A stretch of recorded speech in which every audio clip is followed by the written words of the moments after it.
ទាស់គ្នារឿងចូលបន្ទប់ទឹកមុនក្រោយទាញកំបិតប៉ាំងតោកាប់រងរបួសធ្ងន់សមត្ថកិច្ចខាត់ខ្លួនដល់ស្រុកកងមាស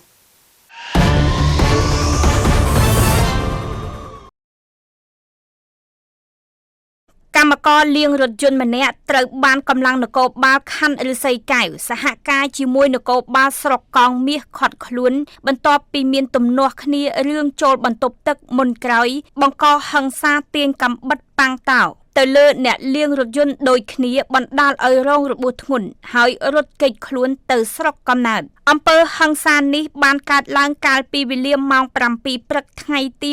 27 ខែមករាឆ្នាំ 2026 នៅត្រង់ចំណុចទីតាំងលាងរថយន្តយីហោ Brinlin តាមផ្លូវលេខ 598 ក្រុមទី 4 ភូមិ 4 សង្កាត់ច្រាំងចម្រេះទី 1 ខណ្ឌឫស្សីកែវ រាជធានីភ្នំពេញជនសង្ស័យរូបនោះឈ្មោះចော့ឆៃឡៃភេទប្រុសអាយុ 21 ឆ្នាំជនជាតិខ្មែរមុខរបរកម្មករលាងរថយន្តមានទីលំនៅទីតាំងលាងរថយន្តកន្លែងកាត់ហេតុមានទីកន្លែងកំណើតភូមិកាកយស្រុកកងមាសខេត្តកំពង់ចាមចំណែកជនរងគ្រោះឈ្មោះគួកជីវ័នភេទប្រុសអាយុ 19 ឆ្នាំមុខរបរកម្មករលាងរថយន្តមានទីលំនៅទីតាំងលាងរថយន្តកន្លែងកាត់ហេតុមានទីកន្លែងកំណើតភូមិថ្មពូនឃុំទួលថ្មស្រុកព្រៃឈរខេត្តកំពង់ចាមបានរងរបួសធ្ងន់ត្រង់ក្បាលផ្នែកខាងឆ្វេងនិងដាច់សរសៃកែងដៃឆ្វេងតាមនគរបាលខណ្ឌឫស្សីកែវបានឲ្យដឹងថាជនសង្ស័យត្រូវបានកម្លាំងនគរបាលនៃអធិការដ្ឋានខណ្ឌឫស្សីកែវសហការជាមួយនគរបាលនៃអធិការដ្ឋានស្រុកកងមាសខាត់ខ្លួនកាលពីវេលាម៉ោង 1:50 នាទីរសៀលថ្ងៃទី 28 ខែមករាឆ្នាំ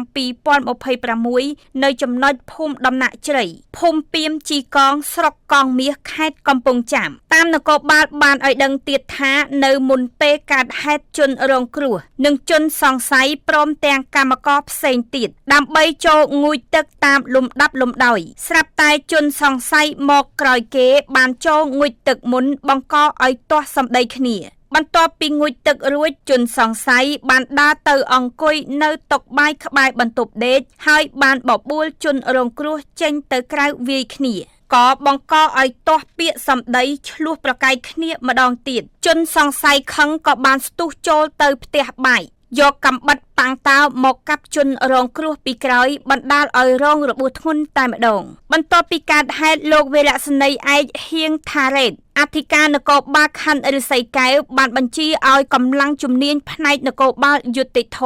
និងប៉ុស្តិ៍នគរបាលរដ្ឋបាលច្រាំងចម្រេះទី 1ដឹកនាំដោយលោកវេរៈសេនីយ៍តូផលមេសាអធិការរងទទួលដឹកនាំផែនការងារនគរបាលយុតិធធ